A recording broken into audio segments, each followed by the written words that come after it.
Fala galera, esse é mais um episódio do Maldita Politicagem, episódio número 123. Eu sou o Alessandro e vamos dar aqui uma continuidade, né, a esses episódios especiais, sequência focada nas eleições municipais 2024, e para isso estou aqui com aquele especialista em política do Brasil profundo, do Brasil das médias cidades e do Brasil das capitais, Luiz Domingos Costa. Tudo bem, Luiz?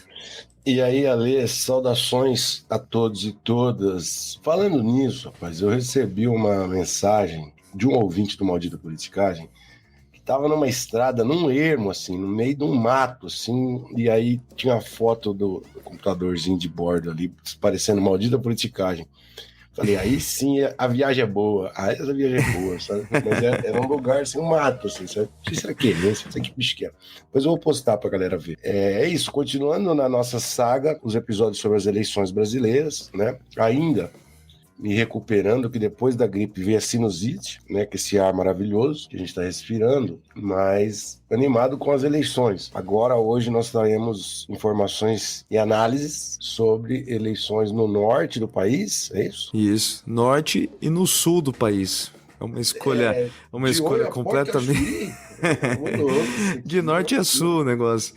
Ô, você quer explicar a inspiração pro título do episódio de hoje? O Centrão vai te pegar? É aquele funk? O Tigrão vai te ensinar? É um pouco isso, mas também tinha uma outra, é um mix, porque tinha uma outra música muito antiga, de um conjunto, de uma dupla chamada Rio Negro e Solimões, que falava alguma coisa assim, o cowboy vai te pegar, uma coisa assim. E como você delineou ali, né? Alinhavou ali no roteiro que o Centrão é o bicho da vez, é o bichão das eleições, eu coloquei isso, que o Centrão vai te pegar. É uma enxurrada de Centrão nas eleições municipais brasileiras, como nunca na história desse país, talvez. Eu acho que talvez como sempre, como nunca na história recente, né? E vamos lá. Deixa eu fazer aqui a campanha de financiamento coletivo, porque eu estava vendo, rapaz, é um tanto de coisa que a gente tem que usar para fazer isso aqui, hein? É nuvem, é software de edição, é o software de gravar. Então, são muitas coisinhas que vão adicionando custos ao empreendimento, a esse empreendimento independente, Alessandro.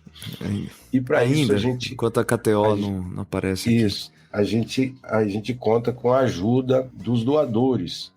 Sem eles não seria possível tocar essa lojinha. Então, se você, no final do mês, sobrar uma coisinha ali, uma merreca, um caraminguazinho, né? Se você tomou um café a menos, se você tomou outra coisa a menos, considere fazer um apoio pra gente em forma de doação lá no apoia.se/maldita politicagem, porque outras novidades estão surgindo. Boatos que a gente vai fazer uma live de análise da eleição no domingo, não sei se é verdade, tem gente aventando isso aí. Passar o domingão falando com a turma aqui, tem que ver se as pessoas gostam da ideia, né? Mas são muitas outras coisas, o Bill também tem novidades, o Fábio tem novidades, então o projeto está em expansão, então ajuda a gente. E se você estiver vendendo o almoço para comprar a janta, você pode ajudar compartilhando o conteúdo, interagindo com a gente nas redes sociais e comentando no Instagram ou mesmo naquela caixa ali dentro do tocador do Spotify. Então, coloca as estrelinhas, ajuda a gente como você puder, porque isso ajuda demais e embala o trabalho, anima o trabalho de todo mundo que participa dessa empreitadinha chamada Maldita Politicagem. Isso, Alessandro. É isso. Ô Luiz, se a gente tivesse você falou lojinha, aí eu fiquei pensando, imaginando comigo, mas se a gente tivesse uma lojinha, você acha que as pessoas iam se interessar mais por caneca, por camiseta ou por curso de coach, de coach do interior do Brasil profundo? Eu acho que o perfil do ouvinte do Maldita Politicagem é rechaçar curso de coach, né? Eles não gostaram, não. Eles iam querer mais umas coisas mais descoladonas, né? Uma camiseta com aquelas capas bacanas que tem. Eu acho que, não sei, posso estar enganado. Agora, pode ter também um mural de histórias, né? Ali no site, que parece que está saindo. Um mural de causos ali, né? Causos épicos do Brasil profundo. Boa, gostei. Então, galera, lembrando que esse é o segundo episódio dessa nossa sequência. No episódio anterior, a gente falou um pouco das eleições do Nordeste, dos aspectos gerais, as regras, né, das eleições municipais de 2024. No primeiro bloco do episódio de hoje, a gente vai falar um pouco mais sobre uma interpretação do que tem acontecido, né? sobre as pesquisas eleitorais, os dados que já começam a surgir, as avaliações também, né, das forças em cada capital brasileira. E no primeiro bloco, se tudo der certo, se der tempo, a gente também fala sobre as eleições em Manaus e Belém do Pará, né, no norte, as duas principais cidades representando o norte do Brasil aqui. No segundo bloco a gente fala de Curitiba e Porto Alegre, o sul do país, portanto, né? Diz o Luiz que também vamos dar uma palhinha ali em Florianópolis. E no terceiro bloco, como de sempre, a gente faz aquele fechamento com os queridos quadros. Então continue com a gente.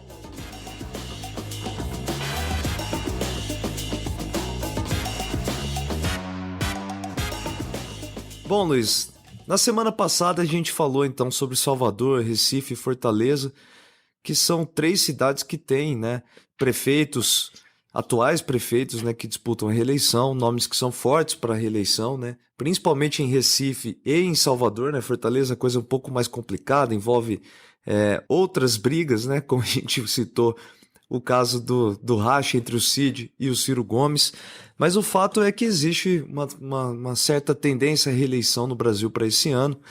E tentando interpretar um pouco essa lógica, né, eu cheguei a consultar o texto, a entrevista, aliás, do Fernando Abruzzo, né, cientista político da FGV, que fez uma bela análise, né, de um pequeno ensaio sobre as eleições desse ano, e ele destaca 2 aspectos que eu acho que pode orientar a nossa discussão inicial aqui. Primeiro, que existe uma lógica localista, né, ele chama de localista, de briga entre as elites locais mesmo do Brasil todo, né, que está associado com o Congresso, está associado com uma série de coisas que às vezes a gente esquece, né, a gente espera sempre, quando sem pensar muito, né, a gente acaba achando que as eleições vai acabar refletindo diretamente a briga de bolsonaristas contra petistas, por exemplo, e não é bem assim, a coisa é mais complexa do que isso, né, existem muitos fatores que entram nessa conta. E além disso, uma coisa que é mais interessante ainda, que eu achei no argumento do Abruzzo, é que aquela discussão de cenário de crise, né, daquela coisa antipolítica, ela perdeu um pouco do fôlego, né, porque não faz tão sentido assim ficar pensando mais nisso num cenário já mais, pelo menos, tranquilo, né, da nação brasileira, da economia brasileira, né, que alguns desses candidatos perderam um pouco de fôlego, né? Mostra um pouco de perda de fôlego dessa estratégia como um todo, né? Então, Luiz Domingos, queria falar alguma coisa sobre esses pontos aqui? Eu acho que o que você falou até permite explorar um pouco, ou olhar um pouco para o caso do Marçal, que procura crise, né, que ele é uma pequena usina de crise, como um caso muito isolado. Inclusive, parte do destaque que a eleição de São Paulo está tendo, muito maior do que em outras eleições, embora seja sempre a principal disputa de uma capital, está tendo muito mais destaque por conta do Marçal, basicamente, e porque nas outras capitais não tem, está tudo normalizado, né? A política, a competição está sendo entre candidatos normais, né? Candidatos que não ficam cavando crise e provocando celeuma. Daí vale olhar para Belo Horizonte, que é uma disputa muito embolada, Curitiba, enfim, várias, né? Então a normalidade está colocada, isso é bom demais, porque ninguém vai ficar vivendo em crise, né? Mas esse negócio da disputa, a polarização, a famigerada polarização PT versus PL, ou Lula versus Bolsonaro, ela não é assim tão automática nas eleições, tanto nas eleições municipais quanto nas eleições estaduais que acontecem coladas lá depois. E sabe que a gente fica, né, eleição, para quem gosta de ciência política, de política, vai ficar cracudo, né, ele assiste tudo que é programa, né? E a gente eu não consigo não assistir o Central das Eleições da Globo News. É uma coisa que é um pouco de masoquismo, sabe? Porque eles dá vergonha alheia, eles fazem piadas que não tem. Um debate não tem continuidade, é uma anarquia. E outro dia teve um gráfico lá que mostrava que o PL, apoiado diretamente pelo Bolsonaro, e o PT, eles estavam coadjuvantes na maioria das capitais. O PT, salvo engano, só disputa 4, está em segundo lugar, ou os candidatos do Lula estão em segundo lugar em 4 ou 6 capitais e o PL em 8 ou 9, portanto uma minoria das capitais da federação, mostrando, e aí o argumento eles estão perdendo força. Não é isso, caramba. Né?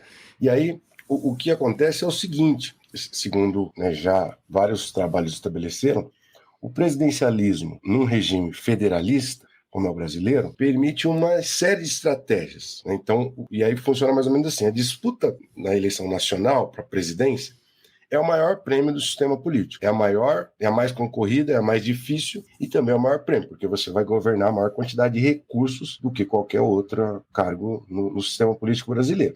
E os partidos que almejam essa disputa consistentemente, portanto, repetem a candidatura para a presidência em todas as eleições, e isso foi PT e PSDB até o Bolsonaro. Agora vai ser, pelo menos durante um dado momento, PT e bolsonarismo. A gente não sabe até quando, né? Sim. Esses dois jogadores, para eles pleitearem, para eles almejarem esse grande prêmio, eles precisam renunciar a outros prêmios menores. Por exemplo, algumas governadorias e algumas capitais nas eleições municipais. Por quê? Porque como o sistema é multipartidário, você tem vários partidos, esses partidos jogam em grupos de coalizão ou alianças. Por exemplo, na esquerda, PT, PDT, PSB, PCdoB, Rede. É o que a literatura chama, o Carlos Ranulfo, um professor da Federal de Minas Gerais, chama de jogos aninhados. Então, esses são ninhos de atores, de partidos, que aí se organizam. Então, o PT disputa nacional e abdica de eleições em alguns lugares para os seus aliados. E aí esses ninhos se movimentam conforme as estratégias. E, portanto, tem partidos que têm uma vocação eminentemente regionalista, ou estadualista, ou municipalista, que é o caso, por exemplo, do PMDB. O PMDB nunca teve um candidato a presidente competitivo no período da redemocratização, por conta desse tipo de estratégia. Então, o PMDB não pode disputar a eleição nacional porque ele vai comprometer uma série de estados que ele pode perder. Então, ele prefere coordenar os seus esforços para ganhar estados. Então, quando a gente olha no gráfico da Globo News, do Central das Eleições da Natuza, e vê o PT em baixa e o PL com poucas capitais na frente, é porque isso foi uma estratégia que é inerente ao sistema, entende? Perfeito. Então, e provavelmente eles vão chegar forte em 2026. Não é que eles estão fracos, tá? É errado, eles estão fortes coordenando seus esforços com seus aliados. Então, os jogos aninhados. E tem outra coisa, né Luiz? Quando a gente olha a composição do Congresso Nacional, a gente vê aquele centro enorme, né, que não tem, que não permite que nem PL, nem PT tenha números nem próximos, né, da metade do Congresso, né, da Câmara dos Deputados, principalmente. E isso se deve porque existem, né, uma série de elites políticas, né, de partidos que atuam nessas eleições municipais, que acabam criando uma lógica de regionalismo, né, de localismo. Como é que chama? Parking barrels, né? A política de pork barrel Pork barrel. São as emendas, né? São aquilo que os deputados fazem para os seus rincões. Mas o interessante aqui, né, é que a política municipal, as eleições municipais, ela não está desassociada com a política do Congresso, né? Com a composição do Congresso depois. Isso que é importante, né? Os políticos, eles vão criando, né, força em determinados locais. Aquilo vai gerando uma base que vai ser importante depois lá nas eleições daqui 2 anos, né? Por isso que a gente não entende, né, a composição do Congresso como um todo, né? Então, isso é importante de explicar também. Os americanos usam essa expressão porque o Congresso norte-americano também faz isso, né? O deputado manda uma verba para o seu condado, para o seu município lá para fazer uma ponte.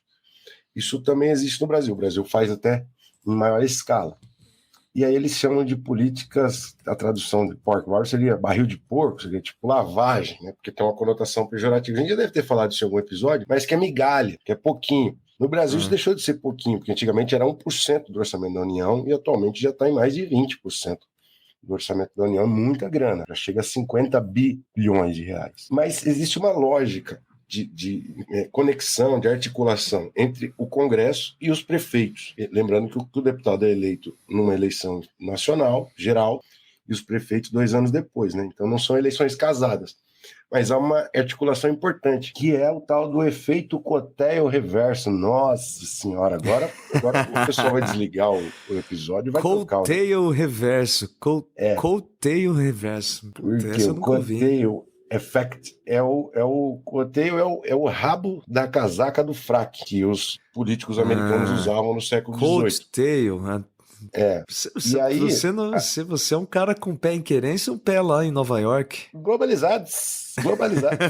Então, você veja só, o Coteio Effect dizia que o presidente da República, por sua força, ele tendia a arrastar voto para deputado, lá nos Estados Unidos. Por isso que o rabo do fraque puxa voto e o efeito coteio. Efeito rabo de casaca ficaria feio pra caramba. Não que a gente gosta de anglicismos aqui, nós gostamos de termos nacionais. Não, rabo de casaca ficou legal, porra. Gostou? Efeito rabo de casaca. Rabo de porra, casaca. Isso Vamos fazer um episódio disso. Bom, só que aí os estudiosos brasileiros começaram a perceber que aqui não funciona assim.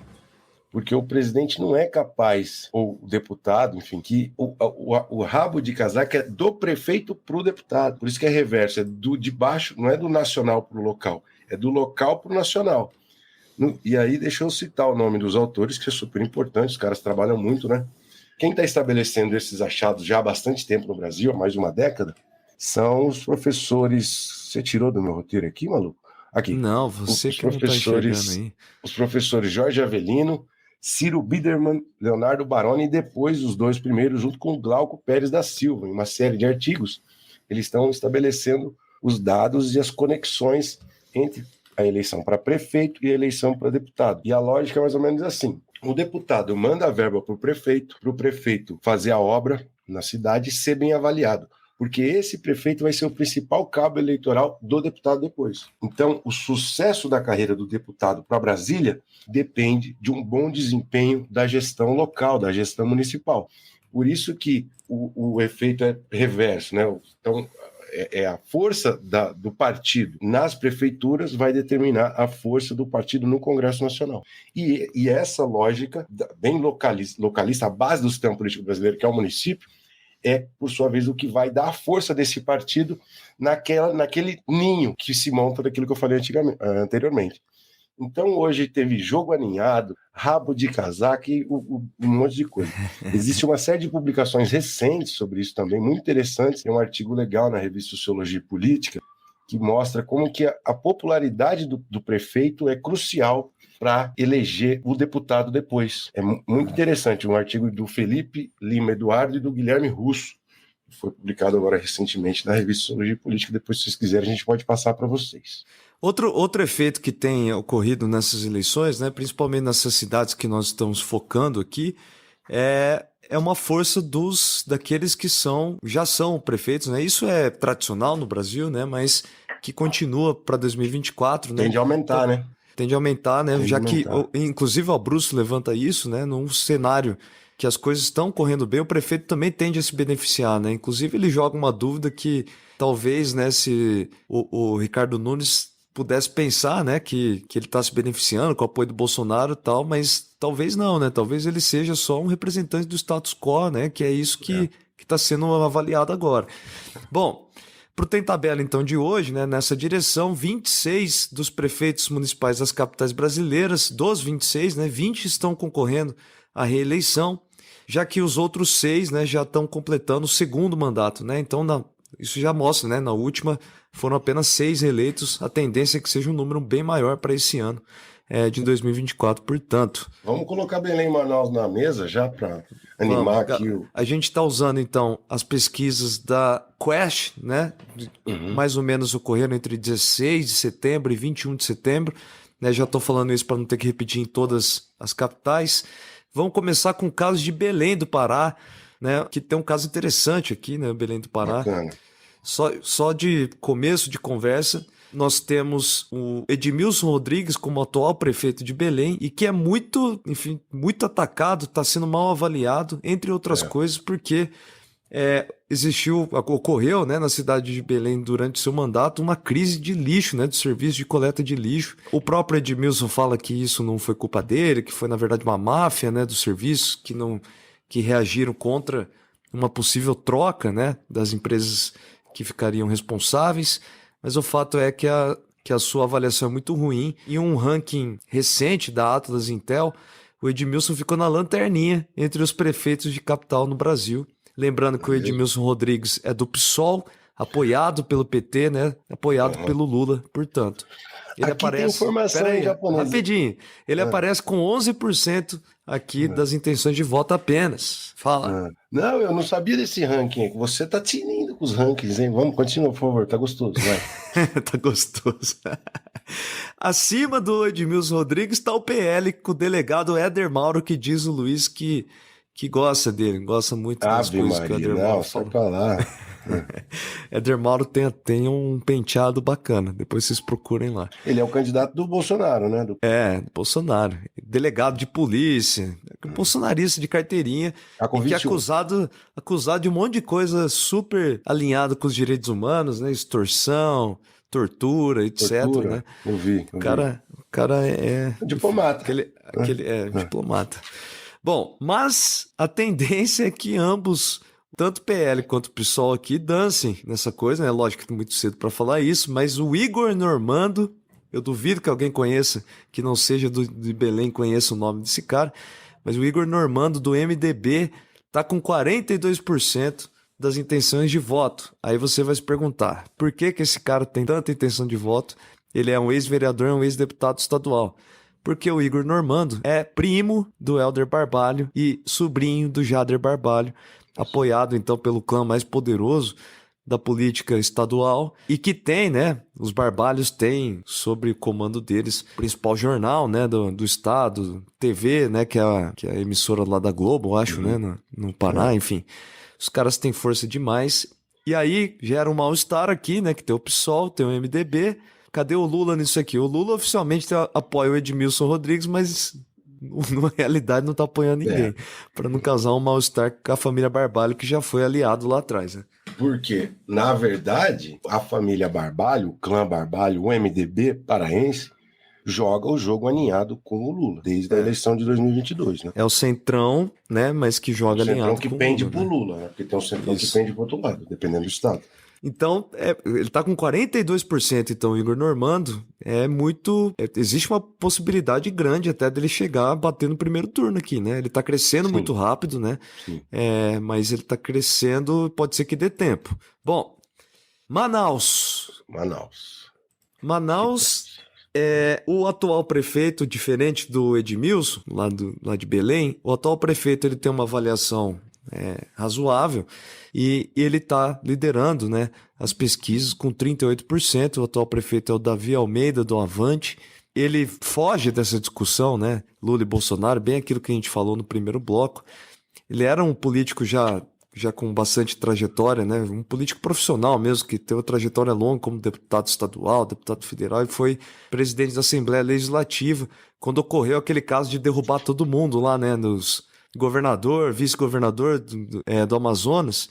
Ele acabou assumindo por ser o presidente da Câmara naquele período. Então ele foi governador do estado do Amazonas. Ele tem o apoio dos camaradas Omar Aziz e Eduardo Braga. Então veja lá o centrão tradicional aqui também mostrando força na cidade de Manaus. Contra ele está o Roberto Cidade, que tem que é do União Brasil, um candidato meio que tirado da cartola em cima da hora, né? Porque o Wilson Lima, atual governador do União também, ele apoiava o Davi Almeida, só que eles racharam, né? Então o Wilson Lima trouxe esse Roberto Cidade de última hora. Está com 19% das intenções de voto. O Amon Mandel, que é um jovem ex-vereador e deputado federal, com 15%, e o capitão Alberto Neto, com 13% das intenções. Esse é o bolsonarista de carteirinha. O PT está com um candidato com 2%, 3% de voto apenas, fora da disputa praticamente. Tá.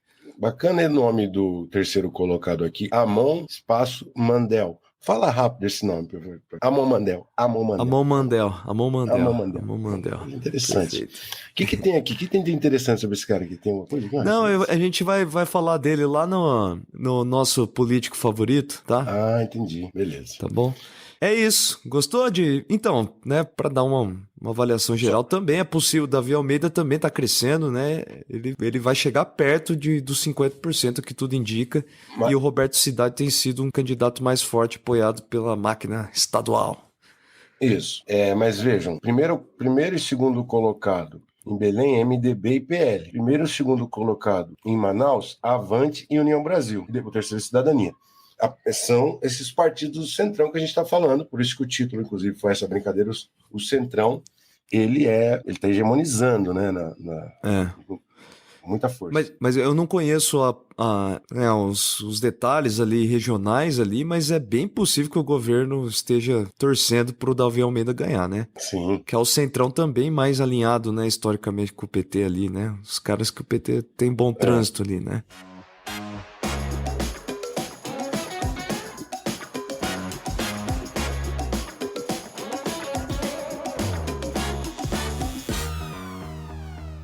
vamos abrir o sul do Brasil aqui, Luiz. A gente sai lá de Manaus e de Belém do Pará, né? Tocando carimbó, etc. A gente vem aqui para a cidade das flores, cidade Sorriso, que é o pior nome que possível, né? Apelido. Para quem é de fora, para quem é de fora, gente, tem algum prefeito tentou emplacar esse apelido de cidade Sorriso para Curitiba.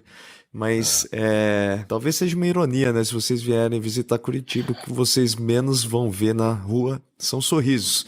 Vamos tentar entender então, Luiz, o nosso levantamento aqui da Quest também. Não, deixa eu colocar uma introduçãozinha aqui. Há algumas semanas, no comecinho da eleição, ali por agosto, houve aí uma certa expectativa de que a eleição em Curitiba ia ser divertida e disputada, porque tinham muitos candidatos fortes, com nomes conhecidos na periferia, né? Então, o ex-governador Roberto Requião, que tem um recall muito alto, ex-prefeito Luciano Dutti, Leprevô, que já foi deputado, secretário, enfim, e o candidato da máquina do governo, que é o Eduardo Pimentel. Você vai falar de cada um deles com calma, mas eles começaram ali todo mundo com 16, 18, 20... Mas, com pouco tempo de eleição, 2 semanas, 2, 3 semanas, isso caiu por terra. Vamos lá. O que houve? A gente começa pelo primeiro, então? Pelo Pimentel isso. mesmo? Coloca isso. Tá preparado. Pô. O Pimentel... O Pimentel, gente, nenhum curitibano conhecia ele há pouquíssimo tempo atrás, né? Um desses candidatos que foi criado pela máquina, né? Para dar continuidade, aliás, né, à política tanto municipal, das elites municipais, quanto estaduais aqui, né? Então, o Eduardo Pimentel, do PSD, um rapaz jovem, né, está com 36% das intenções de voto. O vice dele é o Paulo Martins, esse daí é bolsonarista de carteirinha, né? Embora o Eduardo Pimentel use pouco essa coisa do Bolsonaro nas suas campanhas. Escondeu bastante. Ele mostra muito o apoio do prefeito Rafael Greca e do governador Ratinho Júnior, né? Um acerto na sua escolha, né? Qual que é o apelido do Eduardo Pimentel na baixa noite curitibana, Alessandro?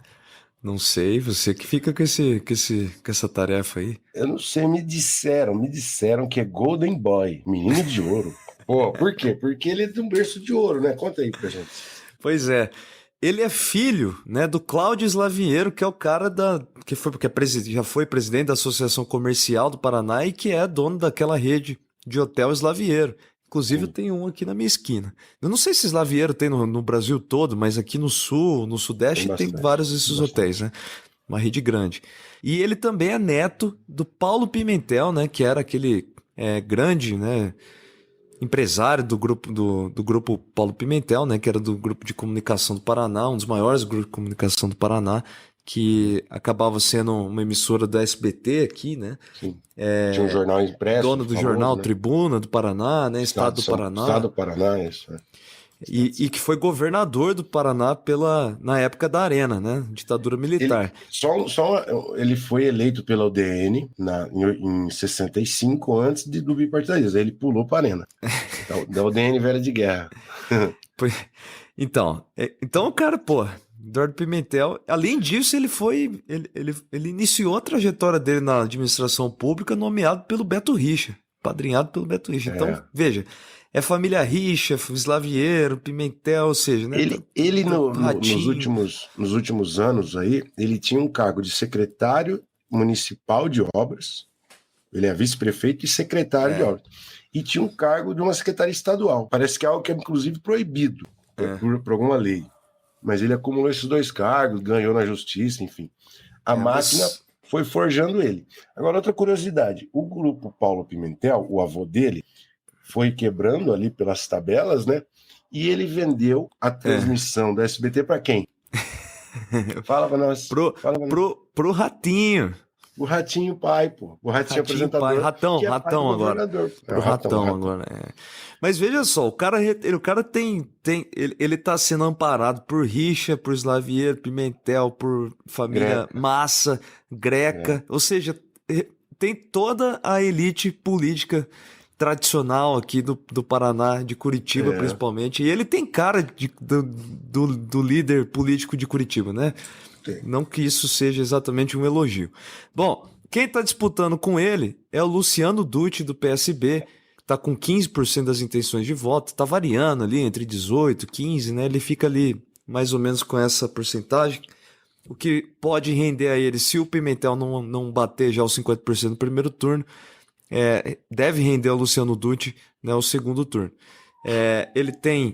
O Dutti ele é ex-deputado, prefeito, foi prefeito de Curitiba também, já que ele era vice, né, do Beto Richa, e acabou assumindo a prefeitura de Curitiba alguns anos atrás. Ele era do grupo do que está no poder. Daí, à medida em que esse grupo se recompôs, ele virou deputado federal e agora foi para o outro lado, para a oposição. Tá? E para dar um verniz um pouco mais moderninho, né, ele tem o vice Goura Nataraj, moderninho aqui não é nenhum tipo de crítica, tá? O vice Goura Nataraj do PDT, que é um deputado que foi muito envolvido, que está envolvido com várias pautas ambientais, pautas mais de inteligência urbana, né? Sim. Enfim, coisas mais modernas mesmo. Em terceiro lugar tem o Nenê Prevot e depois o Roberto Requião, né, que, a que tudo indica, estão perdendo um pouco do fôlego, né? Agora chegando perto das eleições. O fato é que a máquina, o planejamento da campanha está dando tudo certo, e os segundo, terceiro e quarto estão perdendo votos, e o Eduardo Pimentel está ganhando intenção de votos. Então ele começou com 20 e poucos e está com 36, 38, não sei, 36? 36, mas pô, ele cresceu muito rápido, né? Da penúltima pesquisa para a última pesquisa, né? Bom, vamos para Porto Alegre? Porto Alegre é um caso, hein, bicho? Vamos lá. Porto Alegre é o caso também, né? Porto Alegre é de lascar o pitoco, hein? Vamos Porto lá, Alegre, tem que analisar. Porto Alegre nós temos na liderança com 41% das intenções de voto o Sebastião Melo, que tem uma prefeitura, enfim, ele tem uma avaliação positiva em alguns institutos, outros trazem com uma avaliação tenebrosa, enfim, né? Não sei direito em que confiar nesse sentido, mas o Sebastião Melo ele foi muito criticado recentemente, né? Com a forma como o governo dele, a administração dele reagiu lentamente em relação aos alagamentos lá de Porto Alegre, né? Mas lá atrás, não tão lá atrás, né? Mas recentemente, o Sebastião Melo foi responsável, né, na pandemia pelas primeiras compras, né, de antibiótico, azitromicina, ivermectina, cloroquina, tudo aquilo que vocês conhecem bem, né? Ele foi um dos primeiros a comprar, tem boas relações com o Onyx Lorenzoni, ou seja, é um bolsonarista aqui, né? Inclusive ele tem o apoio do PL. Ele tem o apoio do PL atualmente, mas ele não é o primeiro bolsonarista, mas ele é um dos grandes bolsonaristas, né? Tipo, ele não é o primeiro da fila, porque tem o próprio Onyx, enfim, que perdeu o governo estadual e tal. Aquele outro lá que fala da agricultura, lá que você gosta também. O Reis, o senador Reis. É o rancho queimado. Agora, eu achei muito impressionante isso, porque a avaliação dele caiu com as enchentes no Rio Grande do Sul, né? E outra, as denúncias que surgiram a respeito da manutenção das bombas, dos diques, tudo mal cuidado, então isso deveria ter afetado muito a imagem da administração dele, e pelo jeito, quando a eleição começou, a coisa estava meio empatada, 36 para ele e 31 para Maria do Rosário do PT, é isso? E à medida em que a eleição caminhou, a Maria do Rosário despencou, não sei se o verbo é exatamente isso, mas foi para 24, de 31 para 24 está caindo, e ele de 36 para 41. Hoje a gente não usou nenhum clichê aqui de análise política, Alessandro, esses clichês enfadões. Pode colocar um clichê hoje? Aqui é igual o falha de cobertura, né? O craque Daniel, eu sou o professor Serginho, eu tenho que pedir autorização. Pode colocar um clichê aqui? Tá abrindo a boca do jacaré, como se diz em análise eleitoral. Que horrível. Mas é quando uma linha tá subindo e a outra tá descendo, né? No gráfico. E a Maria do Rosário, fala dela. A Maria do Rosário tem um perfil completamente oposto, né? Tem o apoio do presidente Lula, é deputada já há algum tempo, é doutora em ciência política, professora universitária, né?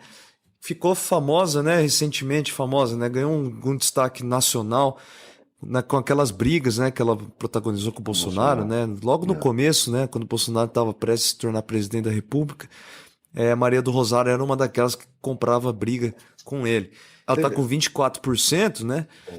E logo atrás a Juliana Brizola, do PDT, com 17%, né? Neta do Leonel Brizola e apoiado pelo Eduardo Leite. Você falou do Sebastião Melo, Luiz? Eu acho que o Eduardo Leite saiu mais queimado do que ele, né? É porque a enchente pegou pesada no interior também. É. Mas Mas as eu acho que ele denúncias chamou que muita surgiram... atenção pra ele, né, cara, naquele O período Eduardo, ali. né? Sim, É. sim. Eu acho que sim. Agora, na medida em que iam surgindo as notícias e algumas das causas de fatores que iam piorando a enchente, isso trazido por especialistas da URGS, jornalistas que estudam o tema do meio ambiente, o tema do Guaíba, o que o governo fez atrocidades, assim, cortou verba, sabe? Então isso deveria ter pegado mais. E eu acho que o que acabou pesando agora, nesse momento mais chave da eleição, meio da eleição, foi o antilulismo. Não sei bem, eu queria que algum porto-alegrense pudesse escrever para a gente ou comentar para a gente, porque ele cresceu e a Maria do Rosário caiu. Pois é.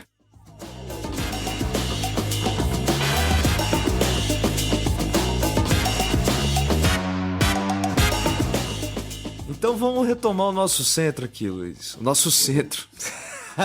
O Centrão pegou o nosso título aqui. Aí você tá de palhaçada, pô. O nosso título aqui. O Centrão vai te pegar. Isso aí que a gente tá mostrando aqui, né? Que pelo menos nessas capitais que a gente viu.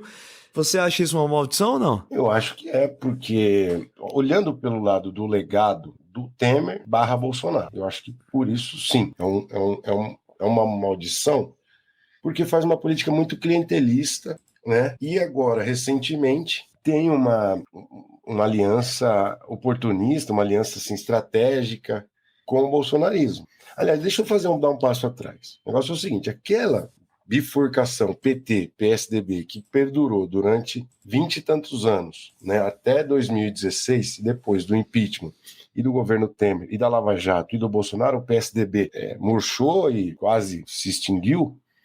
Quem ocupou esse espaço agora é o bolsonarismo com o PL, que é um exímio representante do Centrão, o PL, né? Sim. É um exímio representante do Centrão. Então, naquilo que eu falei no começo, lá no primeiro bloco, do negócio aninhado, esse ninho teve que se organizar, só que ele inflou, porque foi muita gente que era novidade, e para esses partidos tradicionais do Centrão, MDB, PSD, PL, PP, republicanos, é muito mais fácil se aninhar com a direita, explicitamente porque eles são historicamente de centro-direita, uma direita envergonhada por vários setores do PMDB, do MDB, e aí com a mudança nas regras do orçamento federal, esses partidos se fortaleceram muito. Por isso que eles estão inflados, porque eles são os maiores partidos do Congresso e, consequentemente, eles mandam muita grana para os municípios, para os seus prefeitos. Então, eles estão se fortalecendo. Então, essa avalanche que atacou o sistema político brasileiro de 2015 para cá, até 2022, ela foi francamente favorável para o Centrão. Primeiro, porque extinguiu um ator que era programático, organizado, que era o PSDB. Segundo, porque fortaleceu o orçamento. Então você tem essa máquina do coteio reverso, ela está muito favorável a esses quatro, MDB, sim, PSD, PL e PP. E eles vão ser os grandes vencedores. E isso tira de horizonte uma política mais ideológica, enfim, acho que esse é o prejuízo, né? Eu concordo com veja, você. não é que não é ideológico, é a época mais ideológica que a gente vive. Só que por outro lado, Luiz, tem também uma coisa assim, parece que a gente tá voltando à normalidade, assim, né? Você tá otimista. Pra ver o lado cheio do copo, né? Não que antes fosse uma maravilha também, mas eu sei, parece que as coisas, até as mesmas elites políticas aparecendo de volta, né? Aparecendo de volta não, nunca assumiram, né? Mas assim, retomando algum protagonismo, né? Bom, eu tô interessado aqui nesse quadro Aconteceu em Querência aqui, porque eu fiquei sabendo que Querência tá bombando. Querência tá um canteiro de obras. Querência tá um canteiro de obras. Rapaz, Querência não para, é incrível. Eu não tenho ido para lá, infelizmente, é uma coisa que me faz sofrer, faz muitos anos que eu não vou, mas eu acompanho pelas assim chamadas mídias sociais, redes sociais. E tem conhecidos que trabalham lá, inclusive na prefeitura, e uma coisa que eu comecei a perceber é o seguinte, até antigamente, até antes tempo, como dizia uma pessoa mais antiga, antes tempo, essa relação do prefeito com o deputado, ela era meio exclusiva. Um prefeito tinha um deputado estadual para chamar de seu e um deputado federal para chamar de seu, e era ali que ele fazia a sua articulação, recebia a sua verba para botar o cascalho na estrada rural, para botar um ônibus para pegar a piazada no sítio. Era um prefeito, um deputado estadual e um deputado federal. E aí fazia dobradinha na campanha geral e depois os deputados iam lá apoiar o prefeito na eleição para prefeito. Era uma coisa mais monogâmica, entende? Agora é o seguinte, agora virou uma meio surubinha, filho. Olha só. Como que funciona? Os deputados, eles têm muita grana, especialmente os deputados federais. Então, os prefeitos, pelo menos segundo eu acompanho, alguns prefeitos dessa região ali do noroeste do Paraná, eles recebem verba e frequentam os gabinetes de mais de um deputado estadual, de 2, 3, 4, e de mais de um deputado federal. Então, acaba rolando uma entrada desses parlamentares em determinados campos das lideranças. Então, um deputado fica com um vereador, outro fica com outro vereador, do mesmo grupo político. Então, cara, mas o sistema ficou muito doentio, né, com isso, né, com essas emendas inchadas, né? Então, Meu e Deus tá tendo muita obra. Então, antigamente, os mapas eleitorais eram mais concentrados. Eu tô com essa impressão. Você tem que ver os mapas eleitorais de deputados agora de 2024. Mas se olhava uma cidade, era só um deputado. Agora você está tendo mais entrada de 2, 3 deputados. Agora, isso não significa que bagunçou, porque isso é coordenado entre a elite política estadual. Eles sabem, nós vamos dividir a votação naquele município. É algo combinado, entende? Não é bagunçado como pode parecer, não. O problema, eu já falei isso em outros episódios, o problema é que as obras elas ficam todas numa lógica que foge à lógica do planejamento, né, estatal, a longo prazo, etc. Né? Fica uma outra lógica que acaba engolindo, né? E outra coisa, só para fechar esse ponto. Lá no interior do Brasil, se alguém falar mal, se alguém falar em mexer nessas regras orçamentárias, você é odiado, porque as cidades têm mais dinheiro. Isso é inegável, as cidades estão com mais dinheiro, que vem dos repasses do orçamento federal. Isso, dependendo da gestão, pode ser bom, porque o prefeito vai saber fazer a obra, vai saber fazer um planejamento de médio prazo. Em alguns lugares não é bom, porque é política mal planejada, não tem projeto e às vezes não tem continuidade, né? Porque você não tem um plano de fazer uma estruturação urbana de uma região inteira. Você monta uma escola lá e acabou. Não tem uma política pensada de tem que ser urbanização. rápido, né? Tem que ser tudo muito rápido, né? Bom, vamos com o meu político favorito, Luiz. Eu separei um aqui, eu acho que você tem outro separado pra gente fechar, então, o EP de hoje. Sim. O meu político favorito é o Amon Mandel, ali no Fala candidato. Por favor. Amon Mandel, do Cidadania. Ele é candidato para a prefeitura de Manaus, né? Ele tem 15% das intenções de voto, ex-vereador, ex-deputado federal, tem apenas 23 anos. Mas interessante tem duas coisas interessantes. Ele é o primeiro deputado federal do Brasil declaradamente autista. E ele foi eleito, né, com uma campanha esquisitíssima, né, que ele tinha 1 segundo de tempo na TV. Caramba. E a frase dele era: beba água. Beba água. Beba água. Eu parecia beba água, cara. Genial. Então a frase dele acabou virando um bordão de campanha, né? Que ele fala que os outros adversários vão ter que beber água porque a campanha vai ser difícil de engolir, né? Então, ou seja, meio maluco das ideias, mas beba água. Enfim, foi eleito assim. Então fiquem aí com a história do Amon Mandel.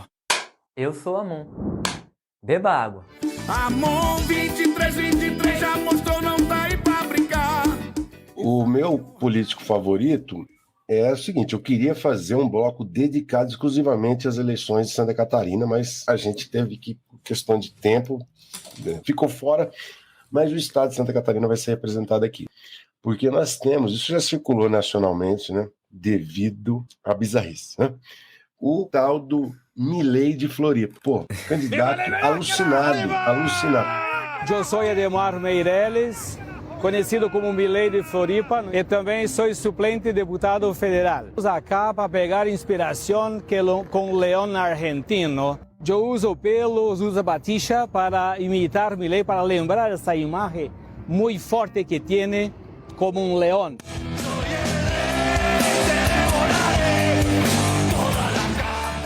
Tem o que pretende ser o Milei brasileiro. Quem não colou, que é o tal do Paulo Cogos, que é aquele meio doidinho de bairro lá, que apoia o Bolsonaro lá em São Paulo. Mas o Milei de Floripa, ele tem uma, sabe, deixa a barba igual, penteia o cabelo igual, anda com a faixa presidencial, anda com a faixa presidencial argentina para cima e para baixo, anda com a motosserra, é um cosplay do Milei. Eu não acredito nisso. Eu tô olhando para ver se ele vai se eleger. Eu não tenho dúvida, talvez ele se eleja. Caraca, eu não boto fé nisso aqui. Olha lá, o Milei de Floripa. É tipo, semana passada tinha o Tiririca do Maranhão, né? tinha. Essa semana foi o Milei de Floripa. Tá feia a coisa, hein? É. Caraca, tem uma foto dele, inclusive, com o Eduardo Bolsonaro aqui, ó. Sim. Olha que coisa. Bom, vamos ficar de olho que é capaz de ele se eleja para a grande Câmara de Vereadores de Florianópolis. Putz. Vamos ver se o nosso designer gosta da ideia de colocar o Milei de Floripa aqui, ó, na capa.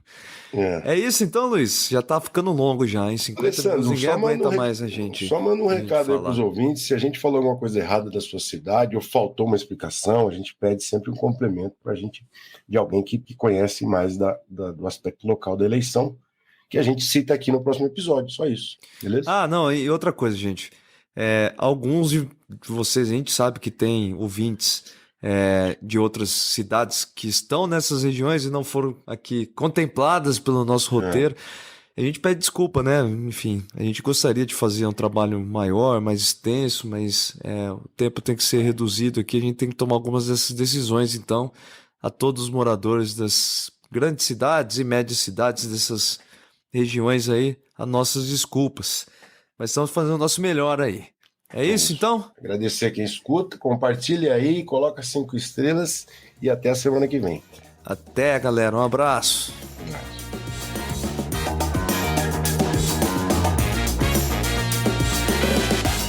O Maldita Politicagem tem roteiro e produção de Luiz Domingos Costa e Alessandro Tokumoto, edição de áudio de Matheus Bittencourt, finalização de áudio e identidade visual de Fábio Tokumoto.